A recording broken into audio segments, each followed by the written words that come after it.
Every time my parents closed their bedroom door, I heard, "We're preparing you for your husband, daughter." For 15 years, my body was molded in a workshop of horror called home. Until one day, the man they were preparing me for saw what happened behind that door. Good morning, my dear viewers. What a blessing to talk with you today. My name is Dorothy Parker. I'm 76 years old, and I live in Bridgewater, Pennsylvania. A beautiful town with winters that chill these old bones of mine, but warm my heart with the wonderful people who live here. These days, my favorite pastime is quilting. Look at this one on my lap. Each little piece of fabric has a story, you know? Just like our lives, made of little pieces of moments that we stitch together as the years pass by. I started this handwork after my grandchildren were born. I wanted each one to have something from Grandma to keep them warm on cold nights. My day begins early, even before the sun appears. I brew my coffee strong, the old-fashioned way, drip filtered through cloth. Then I sit here on my porch, where I am now, and start sewing while the birds sing in the maple tree in my yard. It's a peace God gave me after so much storm, you know? My husband, God rest his soul, always said my hands were blessed. "Dottie," he'd say, "your hands transform scraps into treasures." And so I go on, transforming fabric scraps into quilts, memories into stories, and pain into lessons. And you, my dear viewers watching now, tell me in the comments, what small town are you watching from? And what time of day did you find this video? Are you sipping hot coffee in the morning, resting after lunch, or getting ready for bed? I read all the comments with great care, and I'm happy to learn more about you who take time from your day to listen to this old lady's stories. Let me know, will you? Let's share this warmth together. You know, today I wanted to tell you a story I've kept for a long time. A story about preparation, but not the kind you imagine when thinking of a young woman getting ready for marriage. No, it was a type of preparation no girl should ever go through. It took me a long time to find the courage to talk about this, but age has taught me that sharing our pain can help heal the wounds of others. My story begins long ago, in a simple house in rural Kentucky, where the heat was as strong as the traditions that kept many women trapped in silence. I was born in Mayfield, a small town in western Kentucky, in 1949. Back then, the place was known for tobacco farming, but to me, it was just the little corner of the world where I grew up, between the red clay soil and the endless blue sky. My father, Joseph Parker, was a tall man with sunburned skin and hands calloused from hard work in the fields. He had small, dark eyes that seemed to pierce your soul when he got angry, and that happened frequently. My mother, Alberta Parker, was a petite woman, her hair always tied in a tight bun, who spoke little and obeyed much. She walked as if she was always asking permission to exist, you know? It was just the three of us in that wooden house with the tin roof, far from everything and everyone. Our house was away from town, about 2 miles down a dirt road that only allowed passage by wagon or on foot. It was small, but my father made sure to keep it always in order. We had 2 bedrooms, theirs and mine, a room that served as both living room and kitchen, and a large yard where my mother grew some vegetables and herbs. We didn't have luxuries, but food was never missing from the table. The day started before sunrise. Mama would light the wood stove to make coffee, while Daddy prepared to go to the fields. I woke up to the smell of coffee and the sound of pots and pans. My chores were to sweep the yard, feed the chickens, and help Mama with the laundry. Then I'd go to school, an improvised classroom in the church, where Miss Irene taught all the children from the area, of various different ages. I liked studying, especially learning to read. Books took me far away from that simple life. Playtime was scarce since we didn't have many neighbors nearby. Sometimes on Sundays after church, I played with Mr. Olson's daughters, who had a farm near ours. Daisy and Thelma were my only friends. We played Ring Around the Rosie, made playhouses with corn husks, and crafted dolls from corn cobs. It was a joy that didn't last long, because soon my father would appear saying it was time to go home. It was around my 9th birthday when I began to notice something different about our family. When we went to town, on the rare occasions that happened, I noticed how other mothers talked and laughed with their daughters, how fathers played with their children. In our house, words were measured, gestures restrained, and eyes always downcast. Once a week, usually on Saturdays after dinner, my father would close all the windows of the house despite the heat. He would light an oil lamp in their bedroom, and the two of them would stay there, talking in low voices for a good while. I would lie in my little bed, hearing the murmur of voices without understanding what they were saying. I only knew it was about me because sometimes I heard my name. At the Harvest Festival when I was 10, something happened that I never forgot. We were all in the town square. There was music, food, and people dancing. A lady approached my mother and said, "Alberta, your girl is becoming a young woman.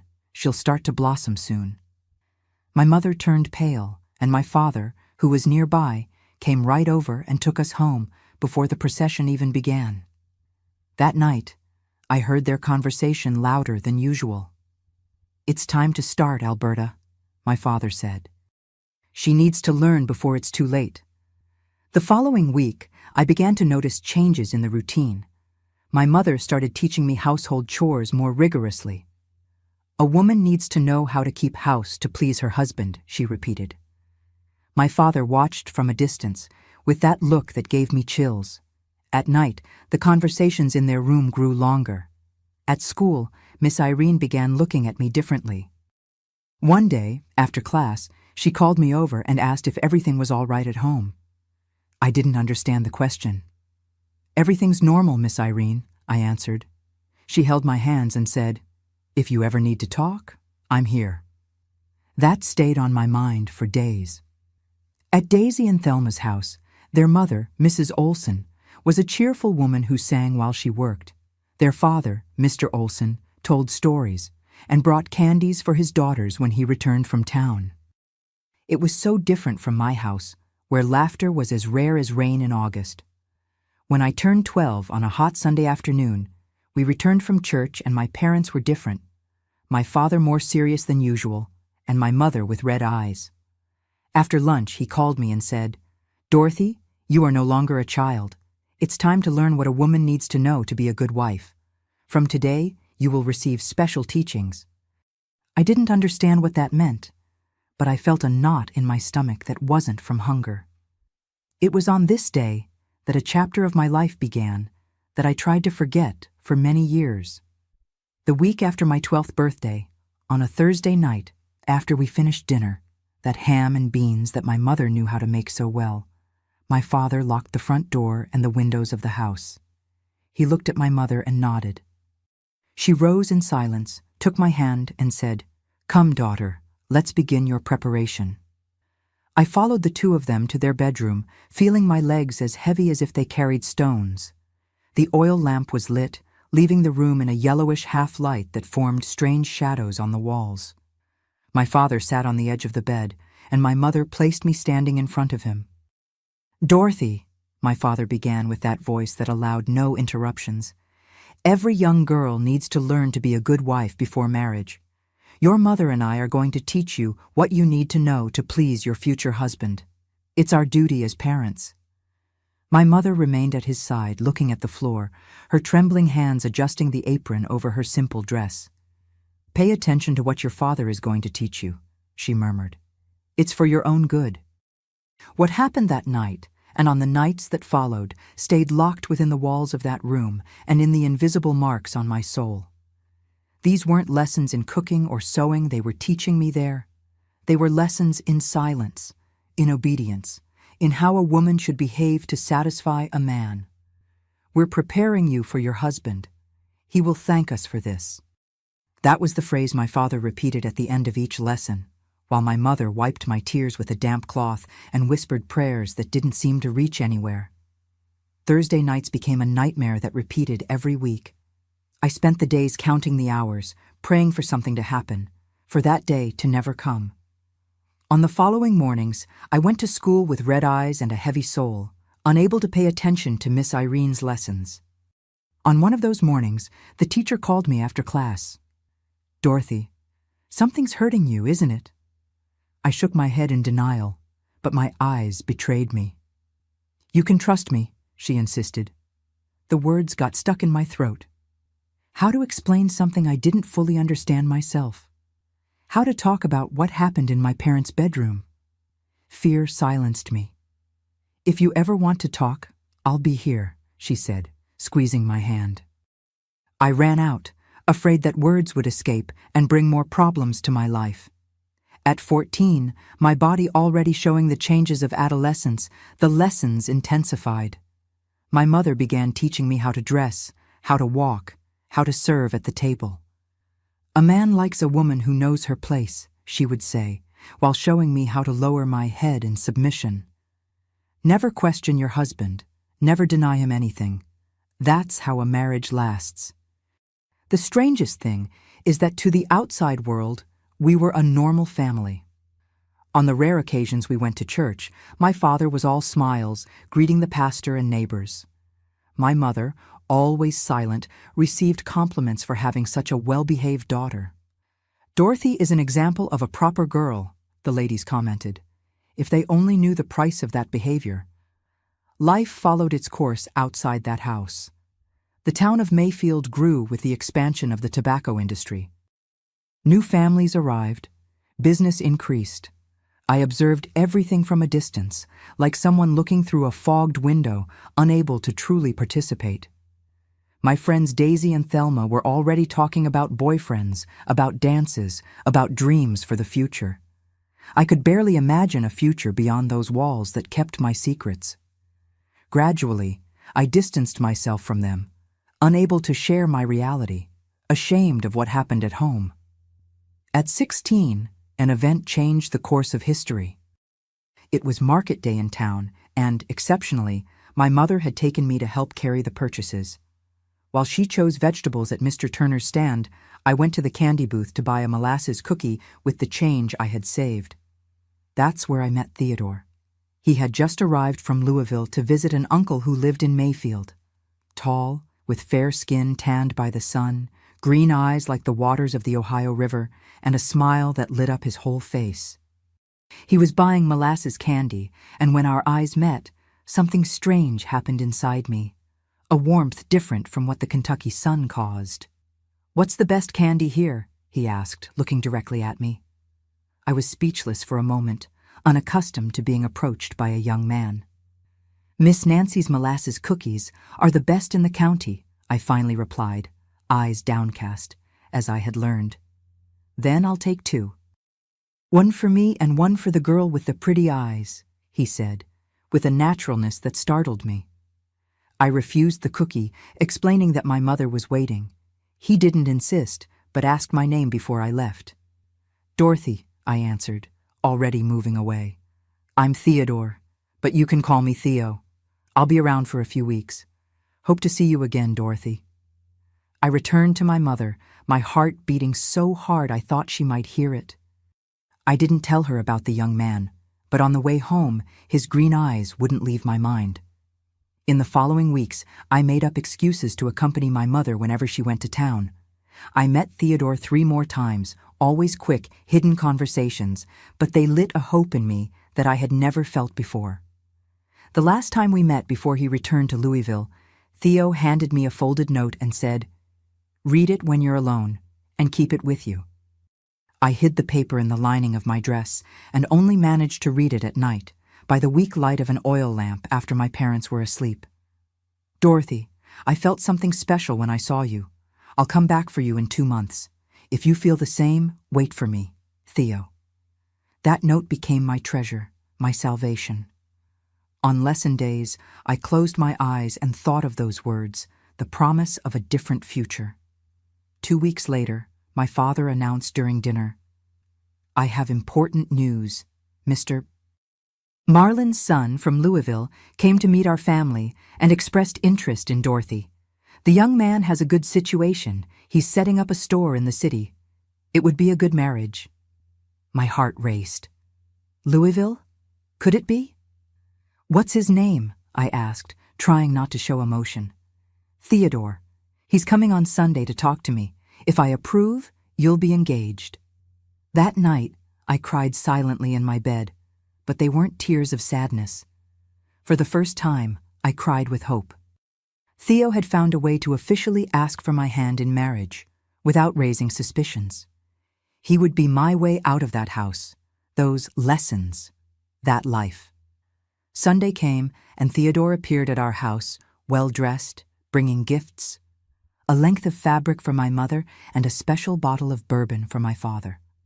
They talked in the living room while I served coffee, eyes downcast as custom demanded, but my heart singing inside. My father accepted the courtship request with the condition that we marry soon. "Dorothy is already prepared to be a good wife.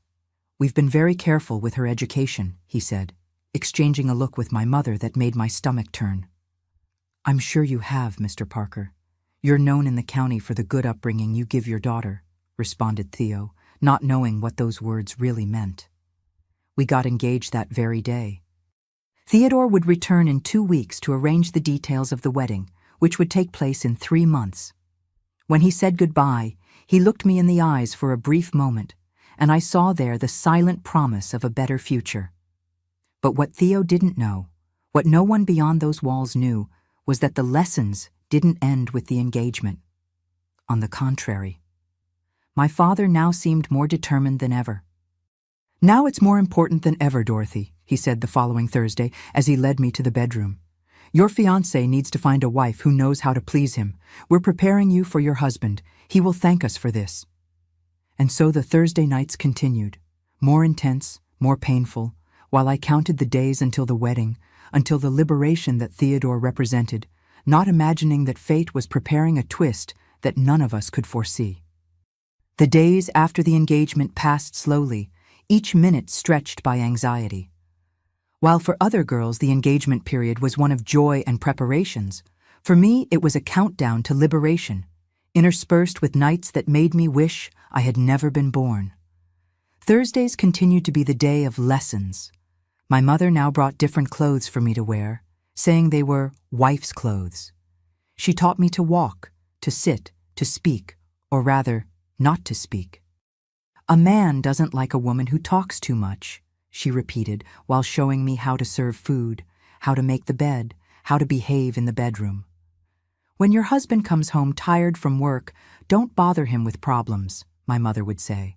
"Always receive him clean and perfumed, even if you've spent the entire day working in the field." My father observed everything with that look that pierced me like a knife. Then came the worst part of the lessons.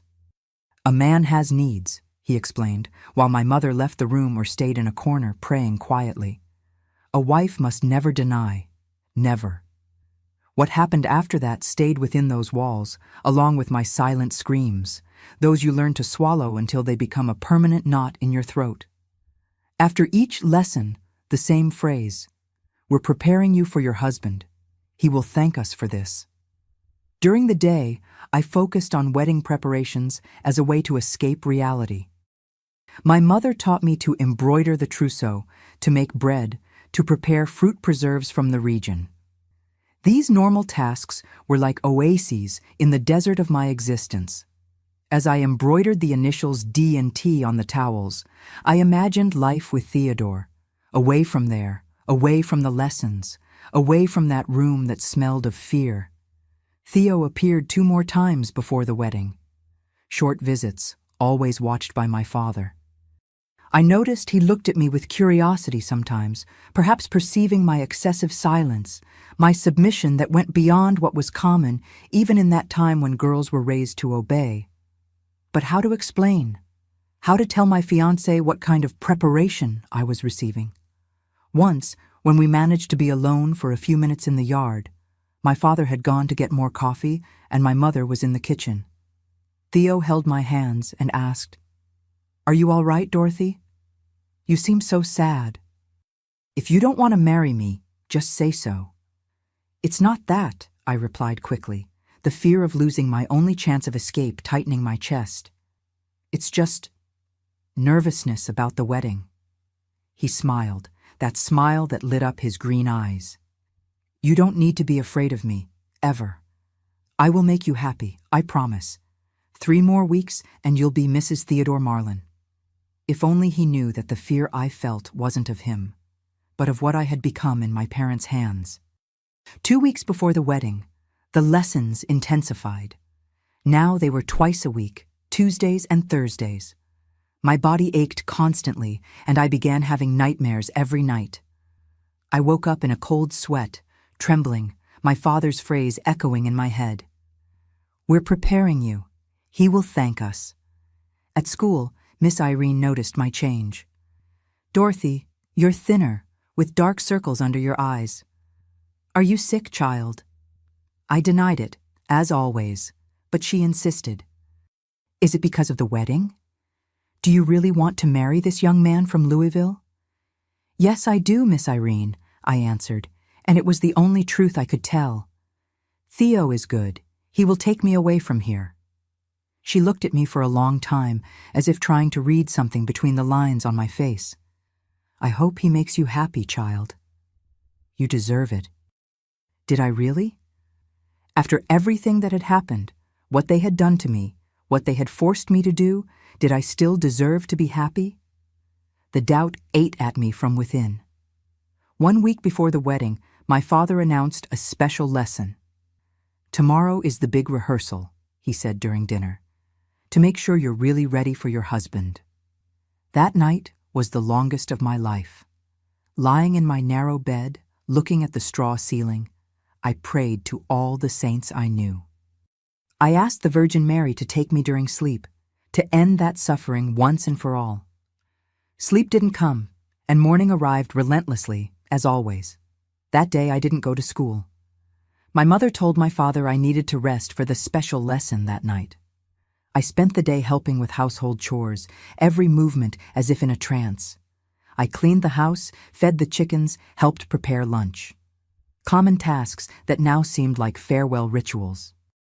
In the afternoon, my mother filled a basin with warm water and herbs from the yard. "Take a long bath," she said, without looking me in the eyes. "Wash your hair well. Wear the nightgown I set aside for you." It was a white nightgown, of fine cotton, with simple embroidery on the collar. "It was mine," my mother murmured. "I wore it on my wedding night." As I bathed, silent tears mixed with the water in the basin. I thought of running away, of going to Miss Irene's house, of shouting in the town square what happened in that house. But fear paralyzed me. And where would I go? Without money? Without anyone who would really help me? Dinner was silent. My father drank more than usual, serving himself several times from the bourbon he kept for special occasions. My mother barely touched her food. I swallowed a few pieces of fried potatoes without tasting them, my stomach so tight that each swallow was torture. After dinner, my father ordered me to go to their bedroom. "Go ahead. Your mother and I will finish up here, and we'll be right there." I obeyed, as always. The room was different. The bed made with clean sheets, a new oil lamp lit on the bedside table, a vase with wildflowers, probably gathered by my mother, in a corner. As if that scenery could disguise the horror that happened there. I sat on the edge of the bed, my hands freezing despite the heat of the Kentucky night. I heard footsteps in the hallway, low voices, and then silence. A strange silence, different from the usual. I waited, my heart beating so hard it seemed to want to escape from my chest. I heard a noise at the window, something like scratching. I looked startled and saw a shadow pass by. I thought it might be some animal, perhaps a cat or an opossum that sometimes appeared in the yard. But then the shadow took human form, and a face appeared in the square of the window. Theodore. Our eyes met, and I saw in his first surprise, then confusion. He gestured for silence and pointed to the window, indicating I should open it. My hands trembled so much I could barely lift the latch. "What are you doing here?" I whispered when he jumped into the room. "I came to surprise you," he also whispered. "I managed to finish business in Louisville earlier than expected and thought I'd come see you. When I arrived, I saw the lights of the house on, but no one answered when I knocked.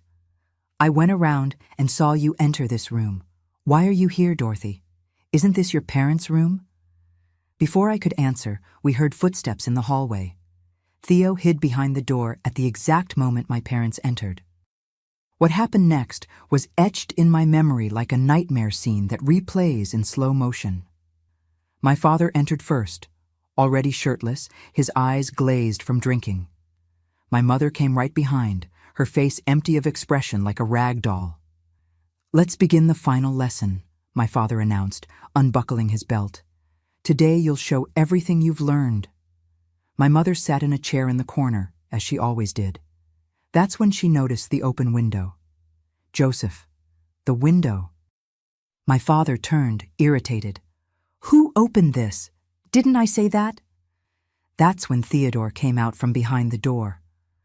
I'll never forget the expression on his face.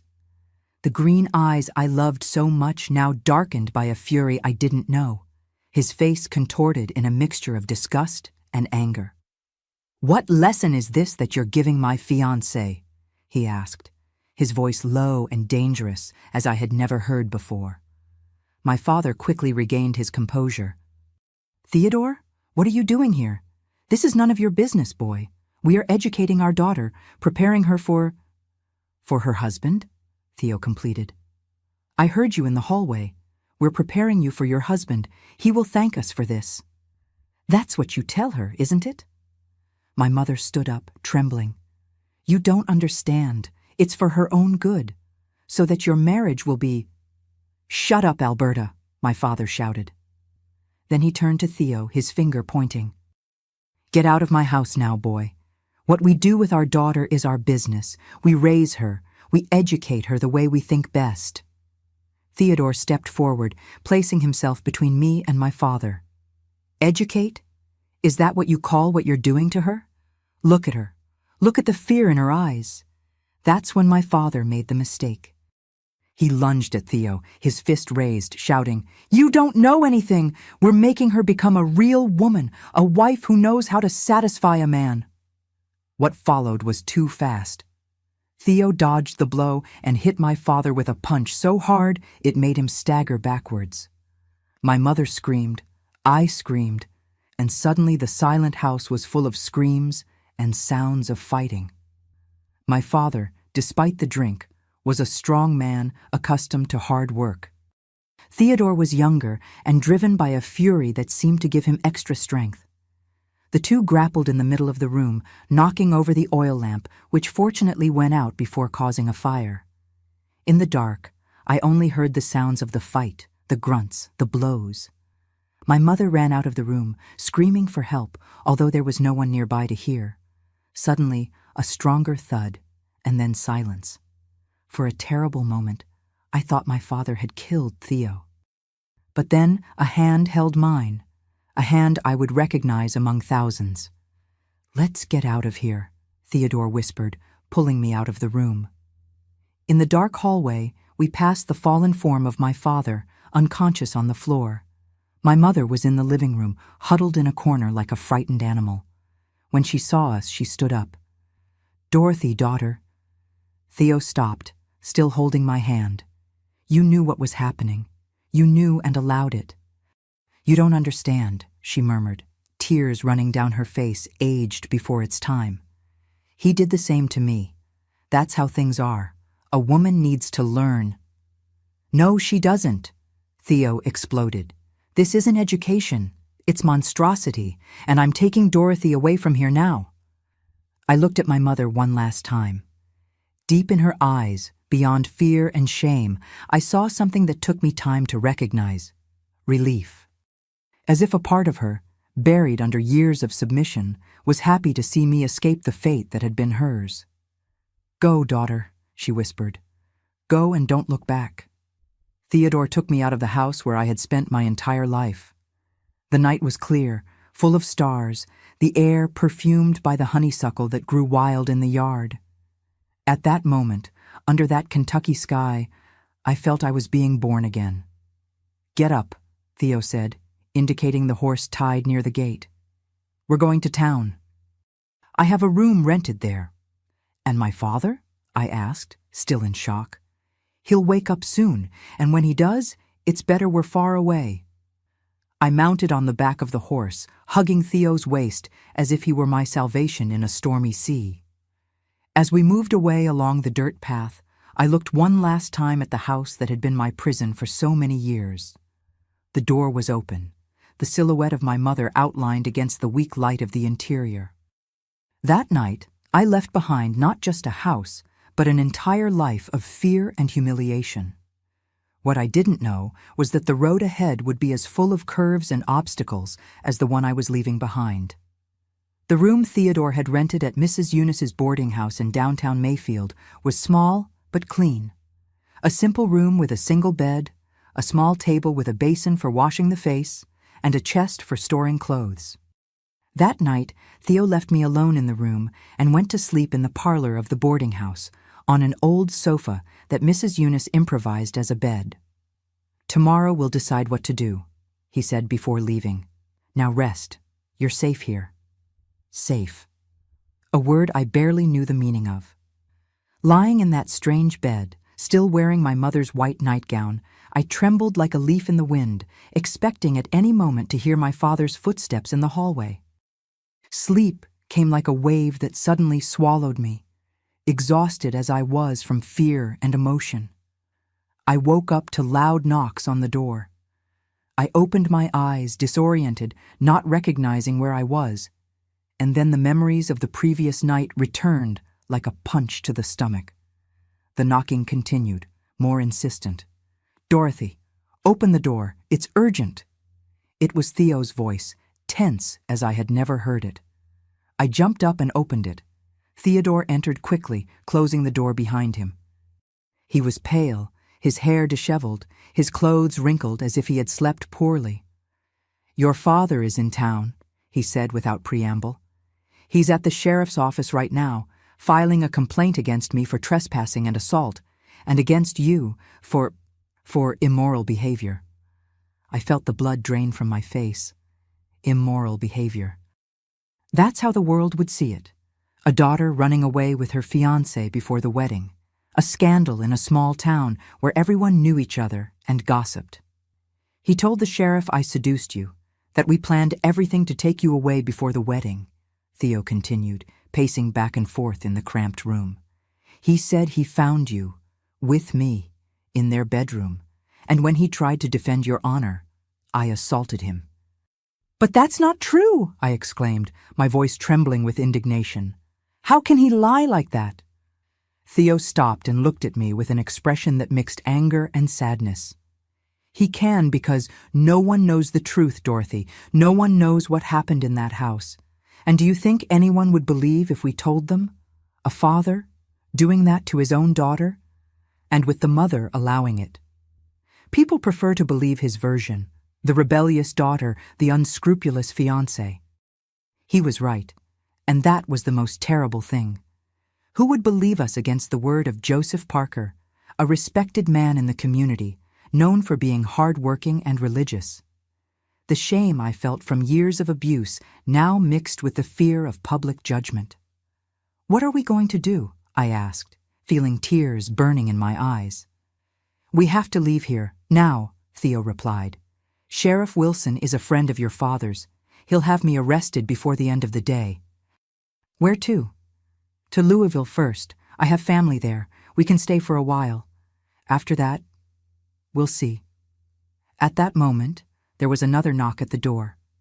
Theo signaled for me to be quiet, but a female voice called softly, "Mr. Theodore, it's me, Eunice. I need to talk to you." Theo opened a crack in the door, and the landlady entered quickly, closing the door behind her. She was a short, robust woman with gray hair tied in a bun, small, attentive eyes that seemed to see beyond appearances. "I just saw Mr. Parker leaving the sheriff's office with Deputy Matthews," she said without preamble. "They're coming here. I heard them saying they're going to arrest you and take the girl back home." My heart raced. Going back home. Back to that room, to those lessons. No, I'd rather die. "How much time do we have?" asked Theo. "Minutes." They stopped at Arlindo's store to gather more men. Mrs. Eunice looked at us with an expression I couldn't decipher. "What really happened, Mr. Theodore? I've known Mr. Parker for years. He always seemed a decent man.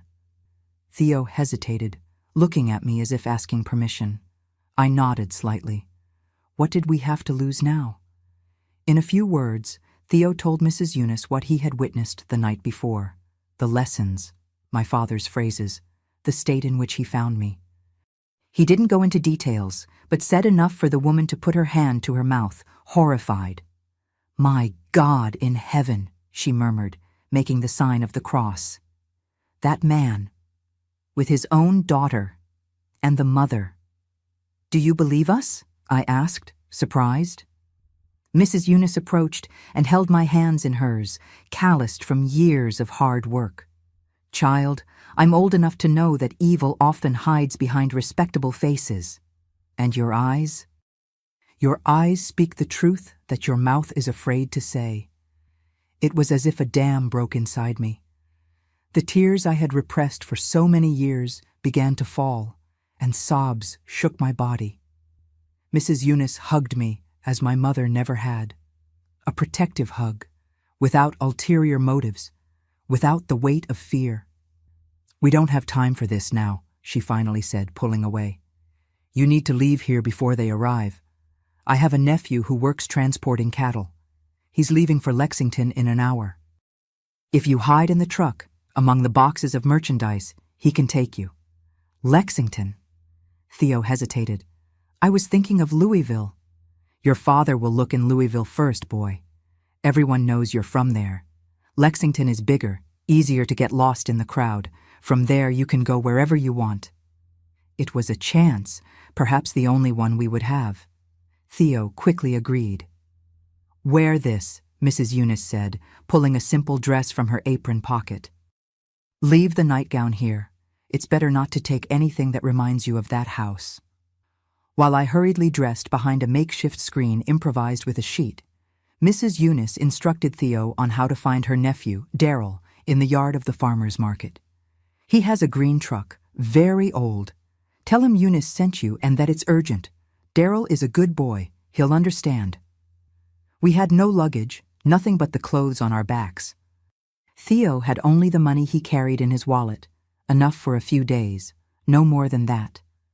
"And the wedding?" I suddenly asked, remembering that in a week we should be getting married at the Baptist church. Theo held my hands and looked me in the eyes. "Dorothy, if you still want to marry me after all this, we'll do it elsewhere, far from here. But if you prefer to go your own way, I'll understand." "I want to stay with you," I answered, without hesitation. "You're the only good thing that's happened in my life." A noise in the street alerted us. Mrs. Eunice ran to the window and peered through the curtains. "They're coming! Go out through the back door, quick!" We went out through the back of the boarding house, crossed a narrow alley, and mingled with the small crowd circulating at the weekly market. From a distance, I saw my father and Deputy Matthews entering Mrs. Eunice's boarding house. My heart was beating so hard I thought I might faint. We followed the side streets until we reached the farmer's market. The green truck was there, as Mrs. Eunice had said, and a man of about 30 was loading wooden crates into the back. "Darrell?" Theo approached cautiously. "Your Aunt Eunice sent us." The man looked at us suspiciously, but when Theo quickly mentioned our situation, his expression changed. "Get in the cabin. I'll finish loading and we'll leave in 10 minutes." While we waited, huddled in the truck cabin, I saw my father and his men passing through the market, looking in all directions. One of them pointed to the truck and started to approach. "Theo," I whispered, squeezing his arm. "They're coming." Darrell, who had just closed the truck bed, noticed the movement. Without hesitation, he jumped into the cabin, started the engine with a roar, and took off, leaving a cloud of red dust behind. "Hold on," he shouted above the noise of the engine. "The road isn't the best." I looked in the side mirror and saw my father in the middle of the street, his face contorted with rage, shouting something that the wind carried away. That was the last time I saw Joseph Parker. The journey to Lexington was long and uncomfortable. The truck bounced on the dirt road, raising a dust that came through the window and covered everything red. Darrell spoke little, respecting our silence. We only stopped once to eat something at a roadside stand and for Daryl to rest a bit. While we ate beans and cornbread at a worn wooden table, Theo held my hand under the table. "We're starting a new life, Dorothy. We left the past in that house. From now on, you'll never go through that again." I wanted to believe him. I wanted to believe it was possible to escape the marks those years had left on me. But that night, sleeping on the hard bench of the truck while Daryl drove, I had terrible nightmares. I dreamed I was back in my parents' room, that the door was locked, that no one would come to save me. I woke up screaming, soaked in sweat, and felt Theo's arms embracing me. "It's all right," he whispered. "You're safe. I'm here." We arrived in Lexington the next morning, exhausted and dirty from the road dust. Daryl dropped us off near the bus station.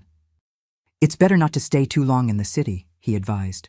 "Your father might have relatives or acquaintances around here." Theodore agreed. "We'll continue traveling as soon as possible. Daryl, I don't know how to thank you." "Thank my aunt," the man replied, "and make it worth it. Build a decent life together." With the little money we had, we bought tickets to the farthest place we could reach, Indianapolis, Indiana. From there, we would continue to another place, far enough to start over. At the Lexington bus station, sitting on a hard bench waiting for the bus, Theo looked at me with a serious expression. "Dorothy, we need to talk about what happened, about what your father did to you." I felt a knot form in my throat. "I can't, Theo. I can't talk about it." "You'll need to someday," he said gently. "Not for me, but for yourself. What he did, it wasn't your fault. You know that, don't you?" I shook my head, unable to answer. Guilt was something I carried like a second skin, so ingrained I no longer noticed its weight. "I love you, Dorothy," Theo continued. "I've loved you since that day at the market, and I'll be by your side for as long as you want. But I can't erase what happened. Only you can do that, by facing your ghosts." The bus arrived, noisy and dusty, and we boarded in silence. Sitting next to Theodore, looking out the window at the Kentucky landscape being left behind, I knew he was right. But I also knew that some ghosts are too strong to be faced all at once.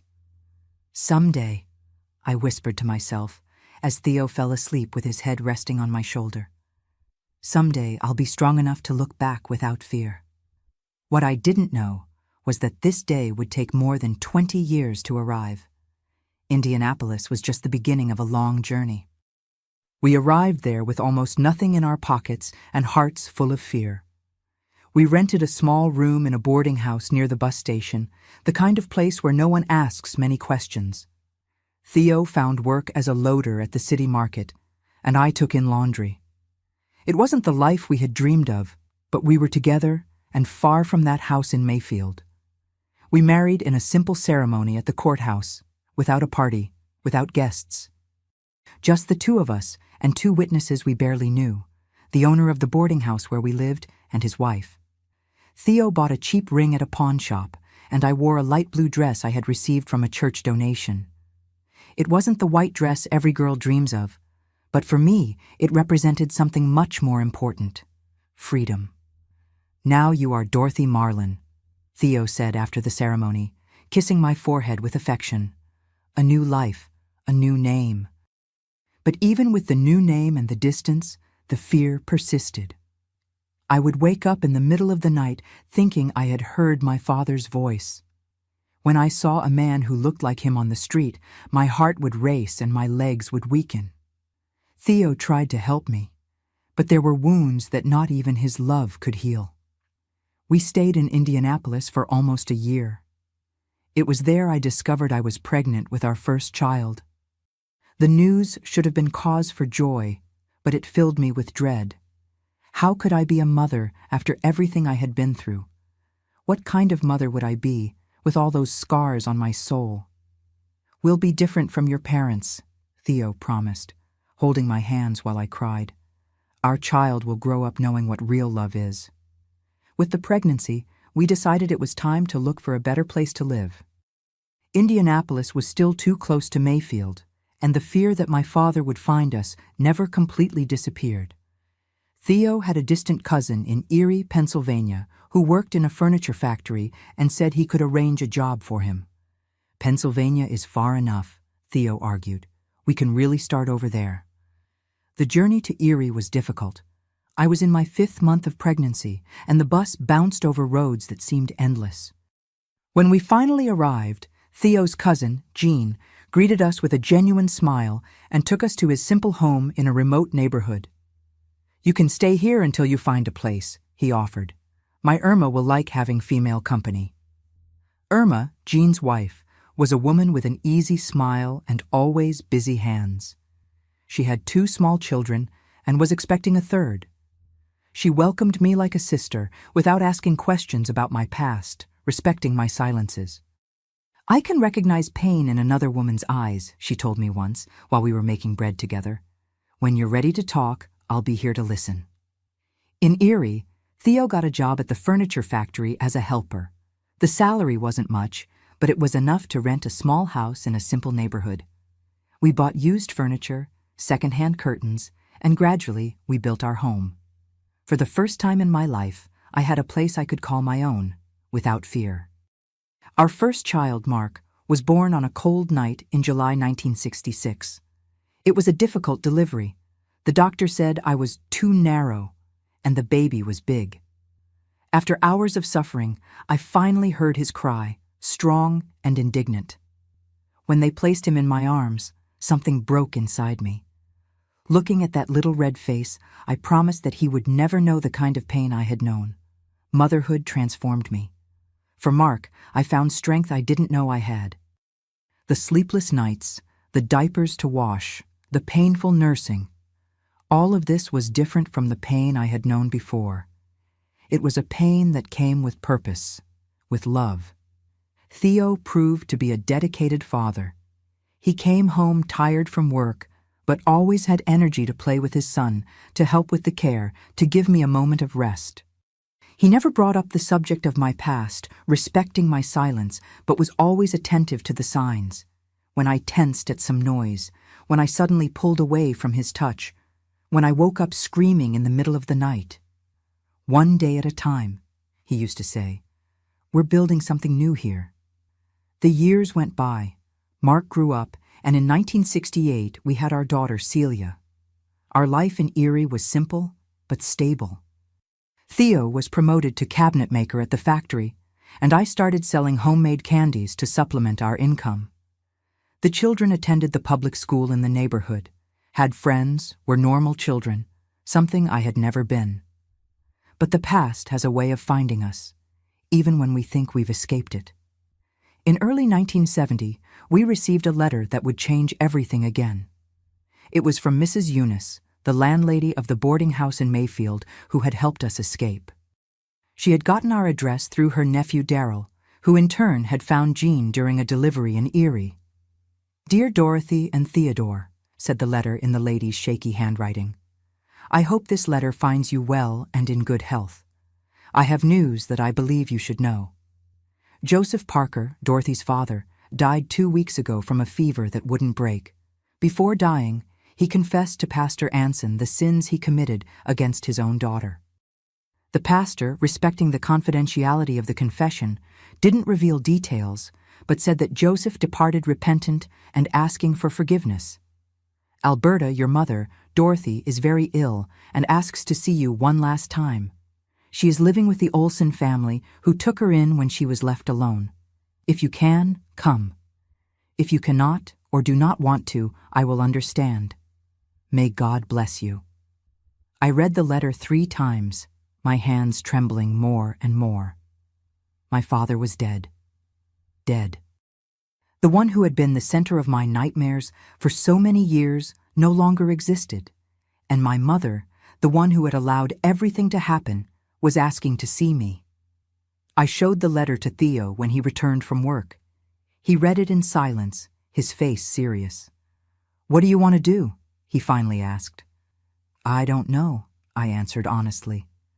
Part of me wants to forget we received this letter. Another part wants to go see her, Theo completed, to understand, to close this cycle. I spent days thinking, praying, crying alone when the children were asleep. Finally, I made my decision. "I'm going back to Mayfield," I told Theo one night. "I need to look my mother in the eyes one last time. I need to understand why she allowed all of that." "I'll go with you," he responded immediately. "No," I said, surprising us both with my firmness. "The children need you here, and this is something I need to do alone." It was the hardest decision of my life. Leaving my children, even if for a few days, broke my heart. But I knew I needed to face my demons once and for all if I wanted to be completely free.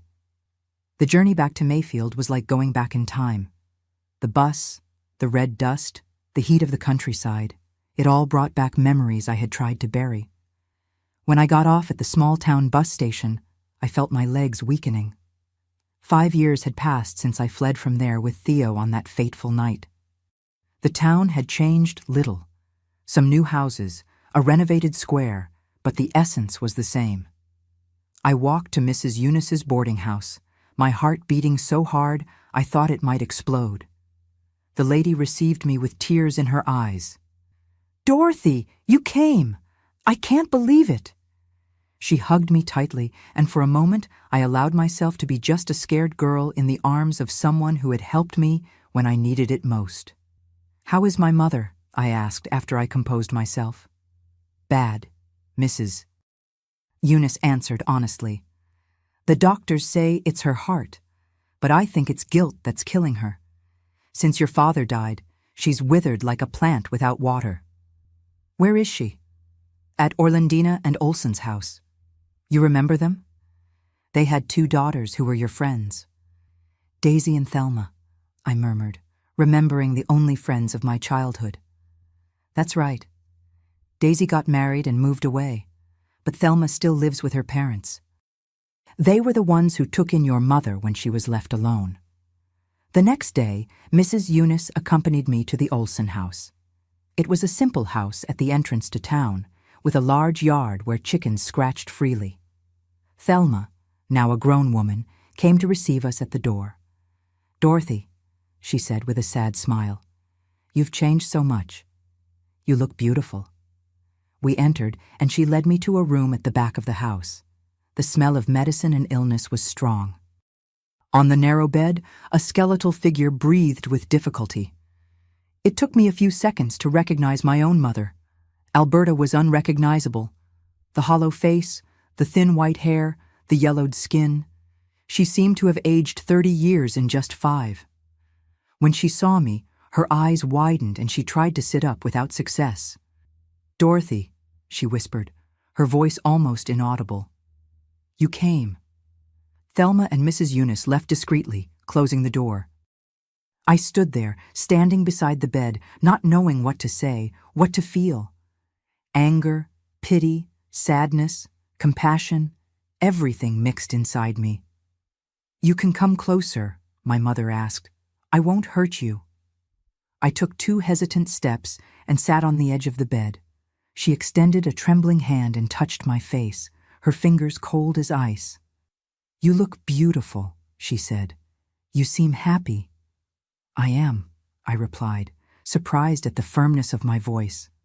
"I have a good husband and 2 wonderful children." She smiled, a fragile smile that didn't reach her tired eyes. "That's good. That's good that you escaped." We remained silent for a moment, the only sound her difficult breathing. Then, gathering courage, I asked what I had come to ask. "Why, Mother? Why did you allow him to do that to me? Why didn't you protect me?" She closed her eyes, and for a moment I thought she wouldn't answer. But then, with a deep sigh, she began to speak. "When I married your father, I was 15 years old. He was older, strong, determined. My parents thought it would be a good marriage. At first, it was normal. He worked. I took care of the house. But after you were born, something changed in him. He started treating me differently, demanding things, doing things." She paused, swallowing hard. "I was afraid of him, Dorothy. So afraid I couldn't breathe right when he was around. He said if I didn't do what he wanted, he would kill us both. And I believed him. When you started to grow up, to become a young woman, I saw in his eyes the same look he had when he met me. I tried to protect you. I swear I tried. But he was stronger, and I was too weak. Tears ran down her wrinkled face. I don't expect you to forgive me, daughter. I know I don't deserve it. I just wanted you to know that I regret every day, every minute, for not having had the courage to confront him, to run away with you, to do anything to save you from that hell. I looked at that broken woman, consumed by guilt and fear, and felt something unexpected. Compassion. It wasn't forgiveness, not yet, but it was a beginning. He confessed everything before he died, she continued. To the pastor, not to me. After you ran away, he was like a madman. He wanted to go after you, wanted to bring you back, but he had no money, didn't know where you had gone. With time, he consumed himself in anger, drinking more and more. When he fell ill, remorse finally caught up with him. She held my hand with surprising strength. He died asking for forgiveness, Dorothy. I don't know if that means anything to you, but I wanted you to know. I didn't respond. I had no words to express what I felt. Part of me wanted to scream, to accuse, to make her feel at least a little of the pain I had felt. Another part wanted to simply walk away and never look back. But a third part, the part that had learned about compassion from Theo, from my children, from the life I had built, that part understood that my mother had been as much a victim as I was. I have something for you, she said, pointing to a small box on the bedside table. I took it when I left our house. I knew you would come back someday. I opened the box and found a silver locket, simple but beautiful. It was my grandmother's, my mother explained. It passed to my mother, then to me. Now it's yours. Thank you, I murmured, putting the locket in my pocket. Daughter, she said, her voice getting weaker, I know I have no right to ask anything, but could you forgive me? Not today, not now, but someday? I looked at her for a long moment. I'm trying, Mother, I answered honestly. I'm trying. She nodded, accepting. It's more than I deserve. I stayed 3 more days in Mayfield, visiting my mother every day. We talked little. She didn't have the strength, and I was still processing everything I was feeling. On the last night, she had a worse attack. The doctor was called and said it was a matter of hours. I sat beside her, holding her hand, watching her increasingly shallow breathing. Near dawn, she opened her eyes one last time. Be happy, daughter, she whispered. Be the mother I couldn't be. Those were her last words. When the sun rose, bathing the room in golden light, Alberta Parker was no longer among us.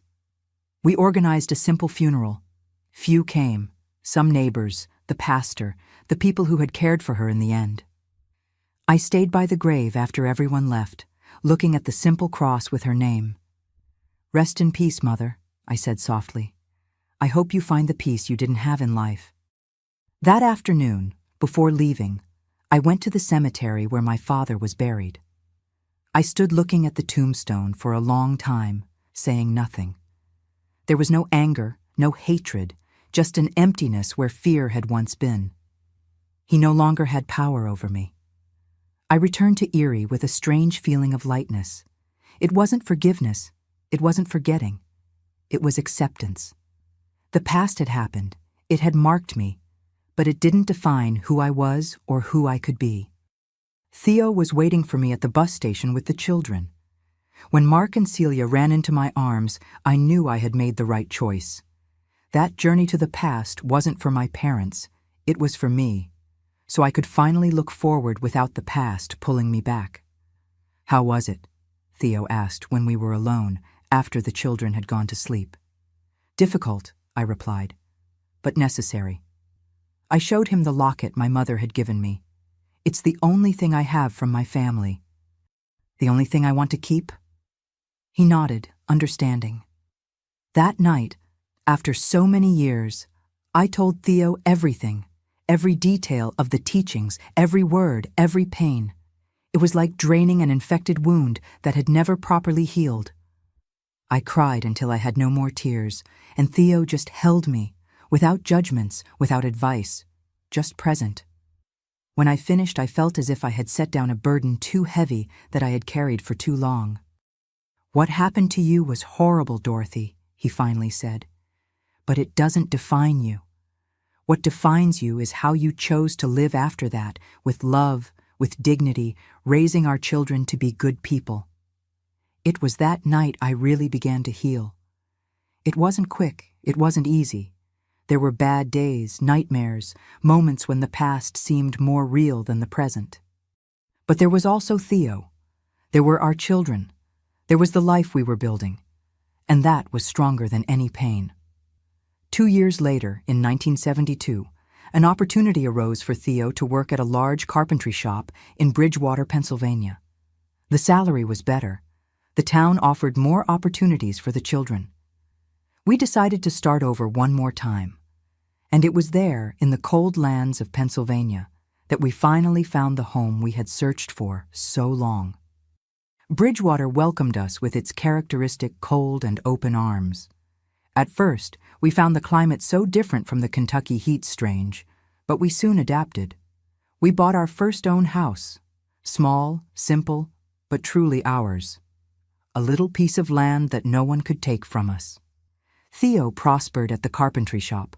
From employee, he became partner, and with time, he managed to buy out the former owner's share when he wanted to retire. Marlin Furniture became known in town for the quality of work and honesty in business. Seeing my husband achieving his dream was one of the greatest joys of my life. Our children grew up strong and healthy. Mark, with his father's determined manner, became a teacher and now teaches math at the county high school. Celia, my sweet girl with a free spirit, became a nurse. Both married and gave me 5 wonderful grandchildren who are the light of my days. The locket my mother gave me remained stored in a small box for many years. I couldn't wear it, as it still brought painful memories. It was only when my first granddaughter, Louise, turned 15, that I finally took it out of hiding. I gave it to her as a gift, telling only that it was a family heirloom, passed from generation to generation. Someday, perhaps, I'll tell her the complete story when she's older and can understand. Theodore, my safe harbor for so many years, departed this world 8 years ago. A massive heart attack took him while working in the shop he loved so much. It was quick, without suffering, the merciful death that life can't always be. The pain of loss was immense, but different from that old pain I carried in my youth. This was a clean pain, born of true love, not of abuse. In the first months of widowhood, I thought I wouldn't be able to go on. The house seemed too big without his presence, the silence deafening after decades of hearing his voice, his laugh, even his snoring that bothered me so much. It was Celia who saved me once again. "Mom," she said one afternoon when she found me staring into space, lost in memories, "you need to find something to occupy your hands and heart." The following Sunday, she appeared with colorful fabric scraps, threads, needles, and a basic book about quilting. "Let's learn together," she proposed. And so began my passion for quilts. At first they were just awkward squares joined with crooked stitches, but with time I improved, creating more complex patterns, combining colors and textures. Each little piece of fabric I sewed seemed to carry a bit of my story, the scraps of my life joined with patience and care, transforming what could have been discarded into something new and beautiful. I made a quilt for each child, for each grandchild, for dear friends. I began teaching quilting at the community center in the neighborhood to other ladies. At 70, I discovered I still had much to learn and to teach. This house where I live now, here in Bridgewater, is the home I always dreamed of having. It's not big or luxurious, but it's full of happy memories. The yard has rose bushes I planted with Theo, a cherry tree that bears fruit every year, and a small garden where I grow herbs and some vegetables. My routine is peaceful and filled with small joys. I wake up early with the first birdsong, I prepare my coffee, sit on the porch, and watch the day dawn. Sometimes I make homemade bread. The smell fills the house and brings me a feeling of coziness that I never tire of feeling. 3 times a week, I go to the community center to teach quilting. On Tuesdays and Thursdays, I receive my prayer group here at home. 5 ladies from the neighborhood with whom I share coffee, cookies, and a simple, sincere faith. On weekends, the house fills with visits from children and grandchildren. Mark comes with his wife Heather and their 3 children, Gabriel, 19, who's already in college, Louise, 17, about to apply to universities, and little Peter, 10, who is the joy of the family with his mischief. Celia comes with her husband August and the twins, Claire and Marina, 12, who are as different as day and night, but inseparable. On these days, the house fills with noise, with laughter, with life. I make lunch for everyone. The beef stew I learned from Irma back in Erie, the fried chicken that's a tradition here in Pennsylvania, and for dessert, there's always custard pudding, which Theo loved, and now the grandchildren fight over until the last spoonful. After lunch, while the younger ones talk in the living room or play in the yard, I usually sit in my favorite armchair, the one Theo gave me as a gift when we completed 30 years of marriage, and work on a new quilt. Sometimes, Louise or the twins sit with me, and I teach them the stitches, telling stories from the old days, transmitting not just the technique, but also a bit of my soul. I don't have much, but I have enough. My retirement is modest, supplemented by the pension Theo left and the small income from the quilting classes. I don't need luxuries or expensive trips. My greatest wealth is in the small things, in the smile of my grandchildren, in the affection of my children, in the true friendships I've built over the years. My past is still there, like an old scar that sometimes hurts when the weather changes. I never forgot what I lived through, but I learned not to let those memories define who I am. The lessons my parents tried to teach me weren't the ones I took into life. Instead, I learned about love from Theodore, about courage from my children, about forgiveness from myself. When I look back, I see how far I've come since that night when Theo rescued me. From the frightened girl of Mayfield to the lady I am today, in Bridgewater, many lives seem to have passed, and in a way they really have. We die and are reborn many times throughout an existence. Today, at 76, I can say I am happy. Not with that perfect happiness of fairy tales, but with a real happiness, built with work, tears, laughter, and much love. A happiness that recognizes pain, that knows life isn't fair, but that chooses every day to celebrate what is good and true. Like this quilt in my lap, made of scraps of different colors and textures, some beautiful, others not so much, but all necessary to form the final design. Life is like that. We need each piece, even the painful ones, to compose our story. My dear viewers, after sharing so much, I want to leave you with what time has taught me. Our wounds don't define us. It's what we do with them that matters. Each wrinkle on my face is a battle won. When I ran away at 16, I didn't know the strength that lived inside me.